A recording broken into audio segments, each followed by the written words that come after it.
powers must act together because if we're not at the table, we're on the menu. Somewhere Europe has to grow out of the mindset that Europe's problems are the world's problems, but the world's problems are not Europe's problems. चुन चुन करके हिसाब लेना ये मेरी फितरत है. Why should it be a problem if I'm smart enough to have multiple options? You should be admiring me. Bharat झुकने वाला भी नहीं.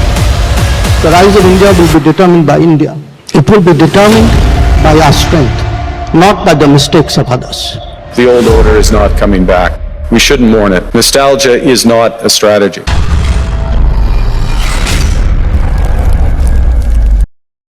Hey guys, welcome back to my channel.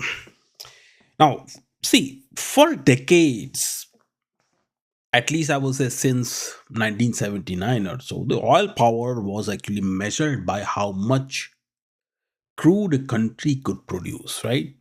In fact, it was so much profound and powerful that the entire petrodollar system was built around this idea, which helped in shaping a unipolar world. And yet, ironically, even major oil exporters like Soviet Union collapsed, right? Unable to sustain their economies. But when all this was happening, interesting thing is that nobody ever thought that a non-oil producing countries will even uh, have a chance in the oil export market, right? And but today, if you look into it, a different kind of bottleneck has shown up, is beginning to determine who profits, who struggles, who holds real leverage, all that. It's because of many reasons, right? One of the things is the Strait of Hormuz, and before that, it was Russia Ukraine, right? But to understand all this shift, we first need to explore why refined products are becoming more valuable. And this is the major shift because in my videos in the past, I have said that slowly and slowly we will see a very big trend in the global crude oil market. And that, or let's just say the global energy market or global oil market. And the trend is that we will see that refined crude products will that market refined product market is going to dominate the crude market. In fact I think that the major crude producers like United States or United Arab Emirates or few other countries like Nigeria and all that, you will see that these countries actually may end up uh, backing out of the crude oil market, especially the United States, I think. So, what exactly is going on and why I'm saying all these things? And I can tell you that this is not crazy. This is going to happen, okay? And it's already happening. Slowly and slowly, it's gonna happen, okay?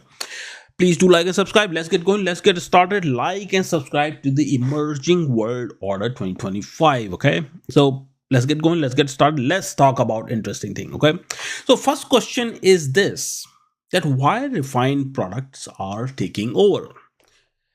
And if you look into it, the refined products actually are the global dependency because crude does nothing.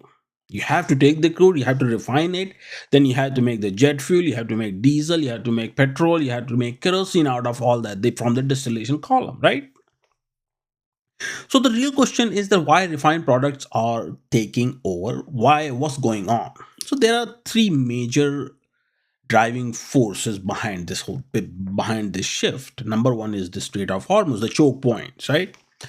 And because of Strait of Hormuz, what happened is that India's crude import fell from 4.5 million barrels per day in April, and then it became what 866,000 barrels per day in May. Imagine that. 21-month low. This is 21-month low, 4.5 million barrels per day in April. And then it comes down to 866,000 barrels per day in May. It's not even 1 million barrels per day. And this is like the lowest level in 4 years. So this clearly shows you that this disruption of this whole entire crude thing, it cannot reach refineries. If crude does not reach refineries, then what happens? The actual thing, that is the refined crude product, their prices will go up. Okay, and when the refined products prices go up, that's when we actually start to see the inflation, the global inflation. Okay, and why? Because this shortage first goes into diesel. You're gonna start to see the shortage in jet fuel. You will start to see the shortage in petrol, all that, and that basically leads to supply and demand. Simple thing. Okay, and then prices go up. And because at the end of it all, whether it is crude, whether it is whatnot, doesn't matter what it is. At the end of the day, refined product is the important thing. Okay. Now, second reason why refined products are becoming more important is because of the remnants of the unipolar world. See, unipolar world has officially ended, I would say, because it was never official that there is a unipolar world. And so the way it was not official that there was unipolar world, the same way it's not official that it is ended. Okay, but people said the unipolar world, so now people are saying multipolar world, so that's why I'm saying it is multipolar world now. But what happened is that during the unipolar world you saw sanctions. The sanctions were used to actually channel the crude oil stream and to control the oil market and to control the America's local economy. How is that? See, when you actually sanction the countries that are the major oil producers, then you are actually weeding out the competition. Like for example, Iran. Iran was sanctioned because Iran simply did not allow its oil to be sold by somebody else and then get a chump change out of the whole entire sale.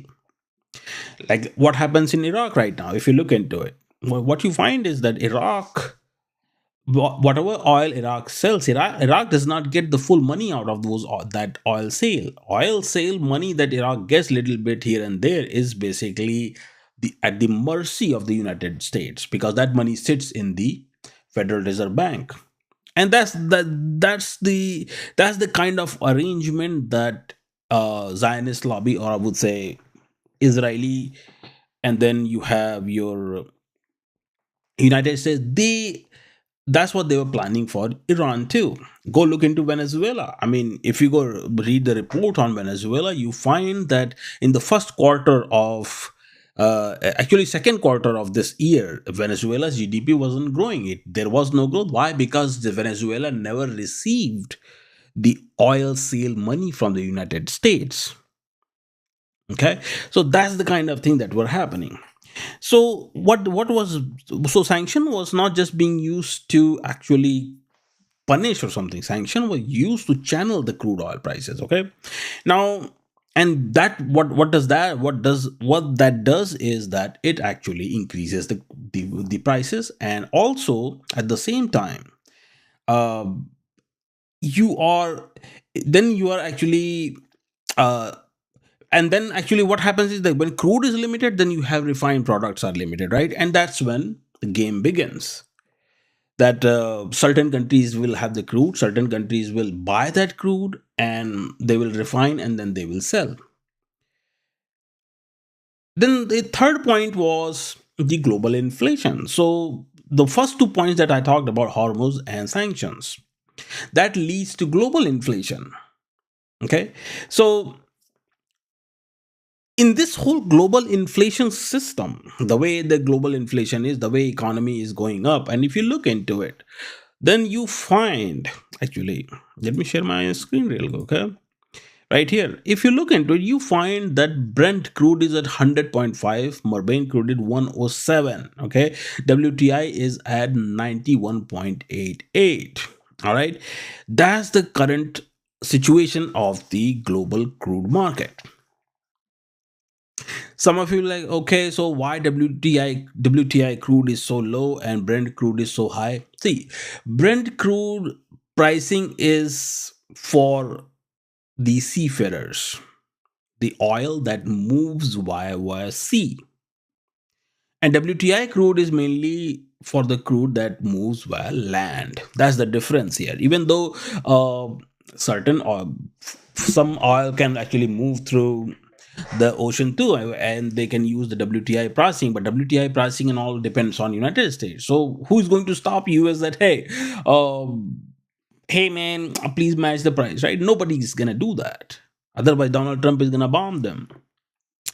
So, or at least make threats like Taliban or Lashkar-e-Taiba or some other terrorist group or something. Anyways, so I mean, I tell you this. I mean, bro threatens more than ISIS and Taliban. Actually, every other day we gonna let loose hell and this and that. We can bomb the crap out of you.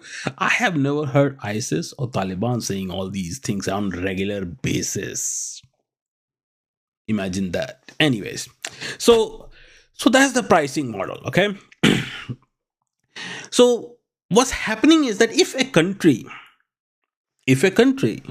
can buy cheaper crude, if a country can buy cheaper crude and starts to refine it and start to sell at a little bit cheaper price,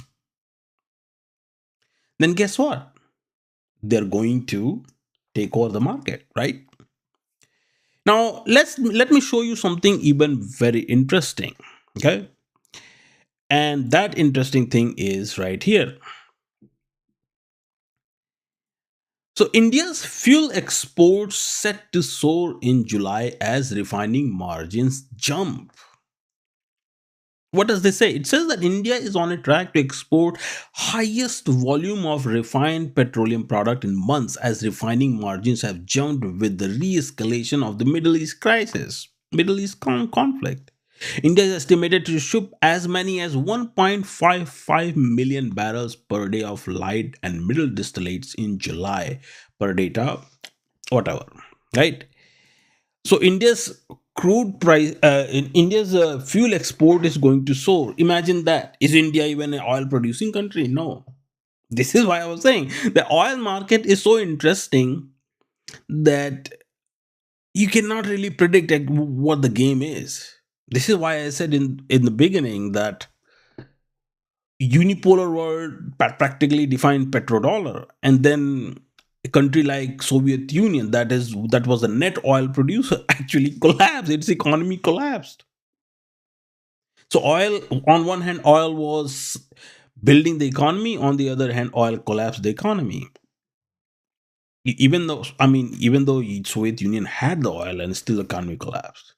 Now this is even more interesting that India is not oil producer, but India's fuel exports are gonna soar. Why? Because of the dependency. And I've always said that in geopolitics, remember four letters: DFSV.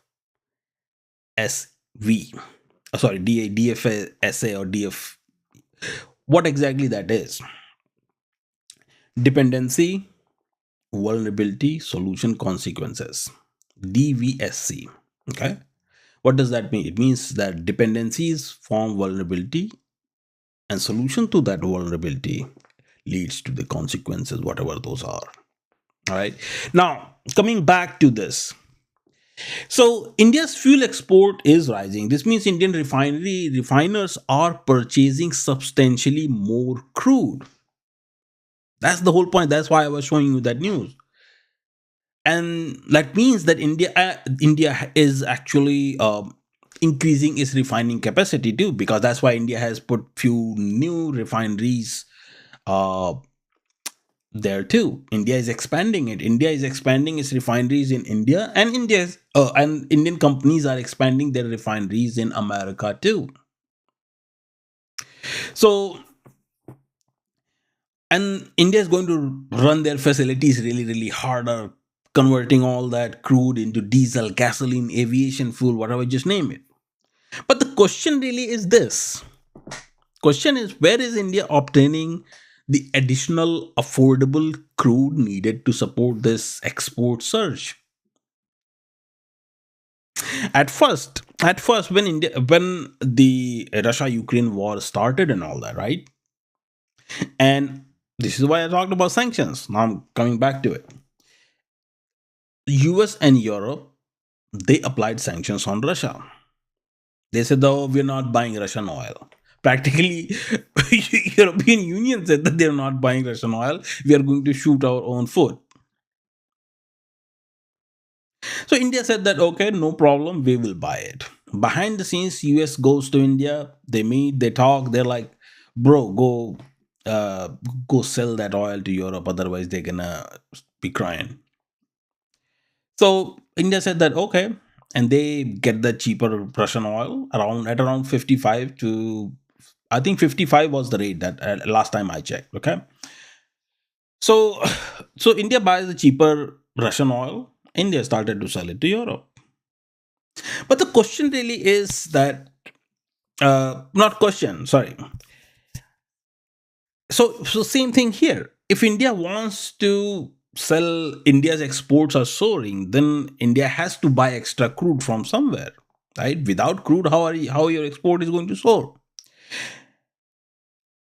And you have to buy that export at buy that crude at a cheaper price, significantly cheaper, so that you can actually refine it and sell it and make the profit margin out of it, right? Now let me show you another thing. Okay, now let me show you another thing. Why?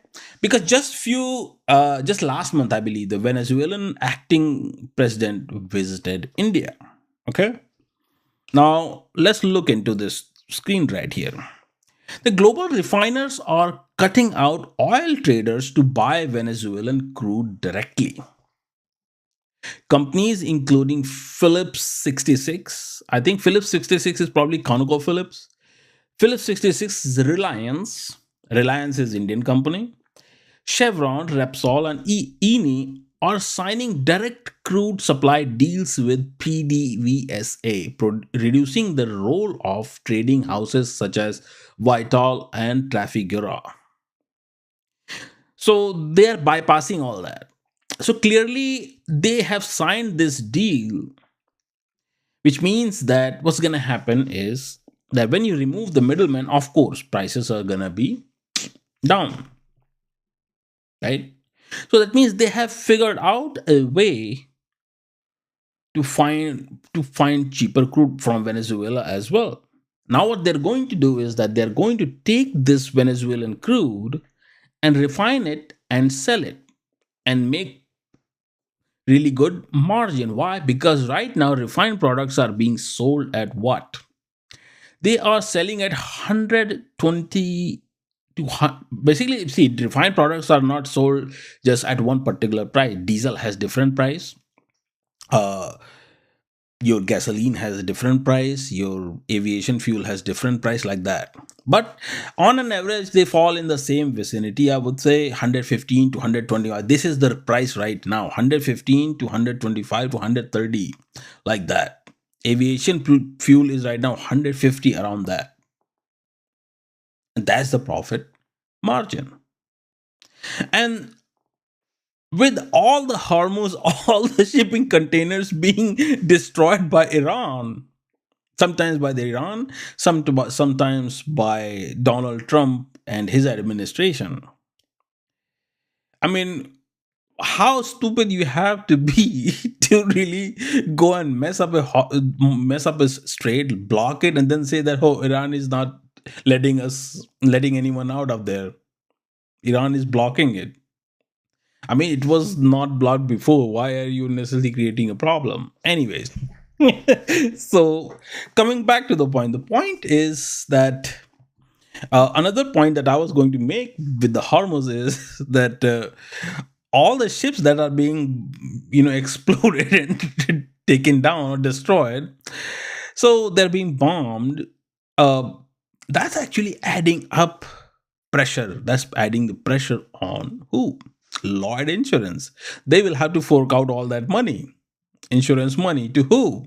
To all these all these companies, the shipping companies. They will have to fork out all that money.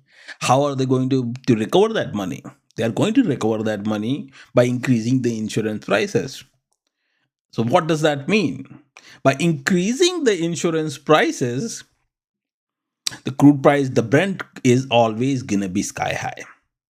Okay, this 100 is nothing actually. Brent is going to be at least 105, 110. In fact, at least in short term, you will see Brent reaching 105, 110, around that.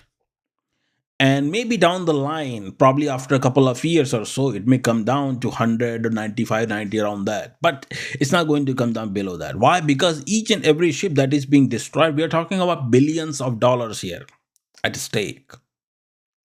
So if Lloyd Insurance doesn't increase those prices, then they're not going to recover the money. Also, the way countries are shifting this entire supply chain right now, Red Sea is also closed. The what is that? The Babar el Mandeb, the Red Sea, the Suez Canal one. It's locked. Houthis have locked it. So another thing, so supply chain is being redirected right now. Okay, it's gonna redirect towards Russia and in South American, Latin American countries, and the US and Canada and all that. That's about it. That's how it's gonna play out. Okay, at least in the short term.